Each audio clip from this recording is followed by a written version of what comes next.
Hello electrical engineers, अगर आपने BTech in electrical engineering किया है, BTech in electrical and electronic engineering किया है, इलेक्ट्रॉनिक एंड कम्युनिकेशन इंजीनियरिंग किया है, इलेक्ट्रॉनिक एंड टेलीकम्युनिकेशन इंजीनियरिंग किया है या इलेक्ट्रॉनिक एंड इंस्ट्रूमेंटेशन इंजीनियरिंग किया है, तो आज मैं आपके लिए one of the best profession लेकर आया हूं, इलेक्ट्रोटेक्निकल ऑफिसर। मर्चेंट नेवी में इलेक्ट्रोटेक्निकल ऑफिसर्स की रिक्रूटमेंट हर साल होती है।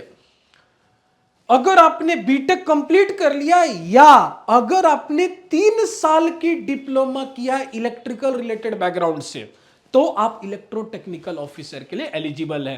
तो आज मैं कंट्री की टॉप कॉलेज के बारे में बात करने वाला हूं, एंग्लो एस्टर्न, जो ईटीओ कोर्स ऑफर करती है। एंड ये कोर्स 4 मंथ कोर्स होता है, 4 मंथ की ट्रेनिंग होती है।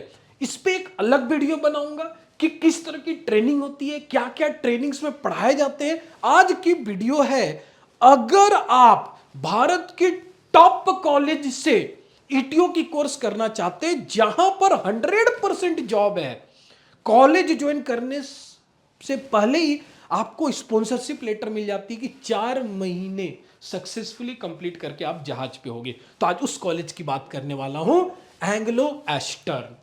क्लियर? जो आपको जहाज में एक अच्छी करियर देगी। चलो, ईटीओ कोर्स एलिजिबिलिटी इन एंग्लो एस्टर्न। तो जब भी कोर्स की बात आती है, जब भी एग्जाम्स और इंटरव्यू की बात आती है, तो एक मिनिमम एलिजिबिलिटी क्राइटेरिया होता है। तो very first eligibility criteria is as per educational qualification. अगर आप एंग्लो ईस्टर्न की ईटीओ की फॉर्म भर रहे हो तो मेक श्योर सबसे पहले आप बीटेक कैंडिडेट होना चाहिए। सी, इलेक्ट्रोटेक्निकल ऑफिसर के लिए डिप्लोमा होल्डर्स भी एलिजिबल है, बट 3 ईयर डिप्लोमा प्रोग्राम होनी चाहिए। 2 साल वाली डिप्लोमा प्रोग्राम नहीं चलेगी। प्लस प्लस बीटेक इन 4 ईयर्स वाले भी एलिजिबल हैं। तो ये 2 कैटेगरी के स्टूडेंट एलिजिबल हैं, बट एंग्लो ईस्टर्न में सिर्फ बीटेक वाले ही एलिजिबल हैं, सिर्फ बीटेक वाले ही एलिजिबल हैं। अगर आपने डिप्लोमा किया है तो आपको लैटरल एंट्री करना होगा। एंड मैं ऑलमोस्ट सभी स्टूडेंट्स को ही बोलता हूं, अगर आपने डिप्लोमा किया है तो आपके पास अपॉर्चुनिटी कम होती है। जैसे अब एंग्लो ईस्टर्न की मैं बात कर लूं, ये सिर्फ बीटेक वाले कैंडिडेट्स को ही एलिजिबल मानता है। क्लियर? डिप्लोमा वाले कैंडिडेट्स एलिजिबल नहीं। अगर डिप्लोमा के बाद उन्होंने लैटरल एंट्री से बीटेक किया तब वो एलिजिबल है। क्लियर? यस। तो number 1, BTech in electrical engineering, electronic engineering, electrical and electronic engineering and instrumentation engineering. Clear? 4 year duration होनी चाहिए। एंड मिनिमम परसेंटेज कितनी होनी चाहिए बीटेक में? 65%। साथ ही में 12th में परसेंटेज होनी चाहिए 65%, प्लस 12th की पीसीएम में भी होनी चाहिए 65%। क्लियर? 12th की पीसीएम में कितनी होनी चाहिए? 65%। प्लस अगर आप डिप्लोमा होल्डर हो, अगर आप डिप्लोमा होल्डर हो, क्लियर, तो भी आपकी परसेंटेज 65 एग्रीगेट होनी चाहिए। फिर उसके बाद आप लैटरल इन बीटेक कर रहे हो, देन स्टिल डिप्लोमा में कितनी होनी चाहिए? 65% होना चाहिए। एक बेसिक एलिजिबिलिटी क्राइटेरिया है। अगर मैं एज की बात करूं तो मैक्सिमम एज 28 ईयर्स होनी चाहिए कोर्स स्टार्ट होने से पहले। क्लियर? जनरल मेडिकल रिक्वायरमेंट्स होते हैं, बेसिक्स मेडिकल रिक्वायरमेंट्स होते हैं, जहां पर आपको कलर ब्लाइंडनेस नहीं होना चाहिए। अगर आपको ये बातें समझ में नहीं आ रही कि कलर ब्लाइंडनेस क्या होता है, तो आप एक बार गूगल करें और वहां पर कलर ब्लाइंडनेस टेस्ट लिखे। आप कलर ब्लाइंडनेस की टेस्ट दे सकते हो और आप जानकारी प्राप्त कर सकते हो कि आपको कलर ब्लाइंडनेस है या नहीं। या आप नियर बाय किसी आई क्लिनिक या हॉस्पिटल जा सकते हो, वहां पर आप कलर ब्लाइंडनेस टेस्ट कर सकते हो। समझ में आई? प्लस क्लास 10th और 12th या डिप्लोमा में इंग्लिश में किसी एक में 50% मिनिमम होनी चाहिए, आइदर क्लास 10th और 12th। अगर आपने डिप्लोमा से किया तो डिप्लोमा में फर्स्ट सेमेस्टर में इंग्लिश होती है, उसमें 50% मिनिमम होनी चाहिए। बट एलिजिबल कौन है? ओनली बीटेक वाले लोग। लैटरल के थ्रू करो या डायरेक्ट 4 ईयर बीटेक करो, समझ में आ रहा है? एलिजिबल ओनली बीटेक वाले हैं। Clear? Now exam syllabus and interview, ये सबसे बड़ी क्वेश्चन होती है। सर ठीक है, आपने एलिजिबिलिटी क्राइटेरिया की बात तो कर ली, अब एग्जाम्स और इंटरव्यू की क्या करें? क्या ये एग्जाम गेट की तरह टफ एग्जाम है? क्या इसकी इंटरव्यू पीएसयू लेवल की है? No, strongly no, yes. ये सच्चाई है कि इसकी लेवल गेट एग्जाम जैसी नहीं है। इसकी लेवल एक बेसिक लेवल है। इंटरव्यू में बोल सकता हूं थोड़ी ट्रिकी होती है। इंटरव्यू में आपको स्मार्ट बनना होगा। इंटरव्यू के लिए आपकी सॉफ्ट स्किल में कमांड होनी चाहिए। सी, अगर एक स्टूडेंट गेट में बहुत अच्छा स्कोर करता है, clear, all India rank below 100 है, तो उसकी चांसेस है कि अच्छे से अच्छे टॉप मोस्ट पीएसयू से कॉल आएंगे and interview generally technical basis पे ही सिलेक्शन होती है। बट मर्चेंट नेवी में ऐसा नहीं है। जितनी टेक्निकल स्किल मैटर करती है, same communication and soft skill भी मैटर करेगी ही करेगी।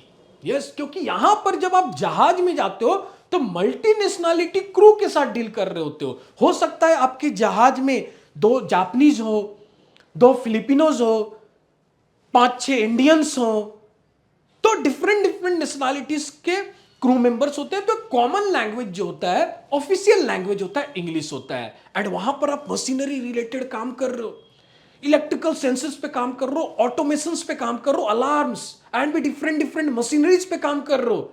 एंड अगर आपको ट्रबल शूट करना है तो एक टीम की रिक्वायर्ड होता है। ऑलवेज रिमेंबर, अगर आप मर्चेंट नेवी में जा रहे हो तो आपको एक टीम प्लेयर बनना होगा। तो वहां पर अपनी आइडियाज, अपनी स्किल्स, अपनी नॉलेज को कैसे ट्रांसफर करोगे? अपनी लोकल लैंग्वेज से, हिंदी, भोजपुरी, बंगाली से नहीं। Common language is English. तो आपकी इंग्लिश में कमांड होना चाहिए। यही सबसे बड़ी मंत्र है मर्चेंट नेवी की। प्लस टेक्निकल की लेवल अच्छी खासी होती है मर्चेंट नेवी में। एग्जाम सिलेबस एंड इंटरव्यू, तो अगर एंग्लो ईस्टर्न की मैं बात करूं तो इंग्लिश एप्टीट्यूड एक सेक्शन होता है, इंग्लिश एंड एप्टीट्यूड, जिसे मैं कहूंगा नॉन टेक्निकल, जिसमें 50 क्वेश्चंस होते हैं। अब यहां पर एप्टीट्यूड में अर्थमेटिक एप्टीट्यूड आ जाएंगे। Arithmetic aptitude means related to distance, speed and time, related to trains वाली problem, related to boat and steam वाली प्रॉब्लम्स। क्लियर? तो ये पार्ट हो गए aptitude. Clear? Plus reasonings, mechanical reasonings, spatial reasonings, इस तरह के क्वेश्चंस आ जाएंगे। Blood related reasonings, sitting arrangement related reasonings, इस तरह के क्वेश्चंस आपको इंग्लिश एप्टीट्यूड एंड रीजनिंग्स में देखने को मिलेंगे। इंग्लिश में वही कॉमन पैसेज टाइप क्वेश्चंस आ जाएगा, या कॉमन एमसीक्यू रिलेटेड क्वेश्चंस आ जाएंगे, verb, adverb, prepositions related questions आ जाएंगे, सिनोनिम्स, एंटोनिम्स रिलेटेड क्वेश्चंस आ जाएंगे। Clear? Now and electrical engineering topics refers to transformer related questions. काफी सारे एमसीक्यू आते हैं न्यूमेरिकल के बेसिस पे और थ्योरी के बेसिस पे भी आएंगे। आपकी इलेक्ट्रॉनिक्स रिलेटेड क्वेश्चंस आ सकती है, ट्रांजिस्टर्स, डायोड्स रिलेटेड क्वेश्चंस आ सकते हैं, रेक्टिफायर रिलेटेड क्वेश्चंस आ सकते हैं, electronic equipments, different electronics equipments like IGBT related questions आ सकते हैं। इस तरह के क्वेश्चंस आपको देखने को मिलेंगे। टोटल मार्क्स 100 मार्क्स होते हैं, 50 नॉन टेक्निकल, 50 टेक्निकल। एंड इसकी फुल प्रिपरेशन एसएमबीडी मरीन एकेडमी में होती है। एंड हम लोगों ने रिजल्ट्स भी दिया है। एमएससी जैसे बड़े बड़े कंपनी में हम लोगों ने रिजल्ट्स दिया है। स्टूडेंट हमारे एकेडमी से सेलेक्ट होकर गए हैं। अगर आपको कुछ भी समझ में नहीं आ रहा है कहां से पढ़ना है, तो हमारी एकेडमी को भी आप ज्वाइन कर सकते हैं। नीचे डिस्क्रिप्शन बॉक्स में गूगल फॉर्म भी गिवन है और साथ ही में मोबाइल नंबर और फोन नंबर भी गिवन है। आप हमारी टीम को कांटेक्ट कर सकते हैं, आपकी सारी डाउट क्लियर की जाएगी। The level of difficulty for this is based on degree level for ETO candidates. Clear? And last personality based questions होता है, ड्यूरेशन 1 आवर होता है, साइकोमेट्रिक टेस्ट होता है। इसकी एक अलग सी वीडियो बनाएंगे। ये कोई टेक्निकल रिलेटेड क्वेश्चंस नहीं होती है, बेसिक साइकोमेट्रिक टेस्ट होती है। बेसिक इन जनरल क्वेश्चंस होते हैं, सिचुएशनल बेस्ड क्वेश्चंस होते हैं, वो आपको मार्क करना होता है। क्लियर? अब इलेक्ट्रिकल सिस्टम, अब जब आप इंटरव्यू में जाते हो, ये तो हो गया रिटर्न की। हमारी एकेडमी में रिटर्न प्लस इंटरव्यू दोनों की प्रिपरेशन कराया जाता है। एंड मॉक इंटरव्यूज होते हैं स्टूडेंट की, सो दैट वो कॉन्फिडेंट गेन कर पाए। So electrical system, so in depth knowledge of basics electrical machines, transformer, electrical machines, DC machines, AC machines, इनकी आपको नॉलेज होनी चाहिए। And shipboard electrical system, automations, now what is ship पे different machineries में automations, alarms, sensors fitted होते हैं, तो उनकी ऑटोमेशंस की जानकारी आपको होनी चाहिए। तो ऑटोमेशंस रिलेटेड भी थिंग्स पूछे जाते हैं। एंड मोस्ट इंपॉर्टेंट, शिपबोर्ड मशीनरी, जो सारे ईटीओ एस्पायरेंट्स अनअवेयर है, इनको नहीं पता होता है कि शिपबोर्ड में कौन कौन सी मशीनरीज होते हैं। एंड ये फ्रीक्वेंटली आस्क्ड क्वेश्चन है, ट्रस्ट मी। अब यहां पर एसएमबीडी मरीन एकेडमी एक इंपॉर्टेंट रोल प्ले कर रहा होगा आपके लिए। क्लियर? तो ये बेसिक्स सिलेबस होते हैं। क्लियर? और जब आप इंटरव्यू क्लियर कर लेते हो तो उसके बाद मेडिकल होता है, एंड आफ्टर दैट आप 4 मंथ की कोर्स ज्वाइन कर सकते हो एंग्लो ईस्टर्न एकेडमी में। अगर अभी तक आपको वीडियो समझ में आ रहा है या आपको कुछ नई सीखने की जिज्ञासा हो रही है तो प्लीज नीचे कमेंट बॉक्स में कमेंट करें और इस वीडियो को ज्यादा से ज्यादा शेयर करें। अब 4 महीने की ट्रेनिंग में हैंड्स ऑन प्रैक्टिकल एक्सपीरियंस काफी आपको मिलने वाले हैं। एंग्लो ईस्टर्न मैरीटाइम एकेडमी में शिपिंग कैंपस है, वहां पर आप ऑक्सिलरी मशीनरीज देखोगे और भी इंजन्स देखोगे, एंड भी डिफरेंट इलेक्ट्रिकल अप्लायंसेस देखोगे, सिमुलेटर्स देखोगे, एंड भी काफी थिंग्स वहां पर सीखने को मिलेंगे। काफी प्रैक्टिकल एक्सपीरियंस आपको मिलेगा। ऑन बोर्ड ट्रेनिंग्स होता है, प्रैक्टिकल सिनारियोज होता है, कुछ HTCW कोर्सेस भी होती हैं। क्लियर? जो आपको करना होता है, ये सब 4 मंथ की ट्रेनिंग में ही आपको बताया जाता है। करियर अपॉर्चुनिटी एंड एडवांसमेंट, अब बात करता हूं करियर अपॉर्चुनिटी की। तो जब आप 4 मंथ की कोर्स कंप्लीट करते हो, क्लियर, एंग्लो ईस्टर्न कॉलेज में, एंड वो कंपनी भी है, 4 महीने के बाद वो क्या करेगा, आपको अपनी कंपनी में भेज देगा एज अ ट्रेनिंग ईटीओ। आपकी रैंक क्या होगी? Training ETO. सैलरी कितनी होती है? लगभग 400 से $900। अब ये मैंने एंग्लो ईस्टर्न का मैं नहीं बता रहा हूं, एक इन जनरल सैलरी बता रहा हूं, 400 to 900 USD। मर्चेंट नेवी में सैलरी काफी थिंग्स पे डिपेंड करता है। आपकी जहाज कौन सी है, किस तरह का जहाज है, क्या आपकी जहाज कार्गो में LPG LNG की इंपोर्ट एक्सपोर्ट कर रहा है, या ऑयल इंपोर्ट एक्सपोर्ट कर रहा है, या बल्क कैरियर में कोल इंपोर्ट एक्सपोर्ट कर रहा है, कंटेनर है, किस तरह के जहाज है, उस पर सैलरी डिपेंड करता है। तो मोस्टली LNG LPG वालों को सैलरी थोड़ी ज़्यादा मिलती है, और जैसे जैसे आप हायर रैंक पे जाओगे तो सैलरी में एक अच्छी खासी गैप भी आती है। सीनियर ईटीओ की सैलरी होती है 2000 USD से 6000 USD। तो आप कन्वर्ट कर सकते हो, अभी as of now Indian currency 1 USD equal to 85 in rupees है। हाई डिमांड, यस, ईटीओ की डिमांड हाई है, because nowadays machineries में अलार्म्स सेंसर्स फिटेड हैं, तो यस, ईटीओ की डिमांड हाई है, इसमें कोई डाउट नहीं है।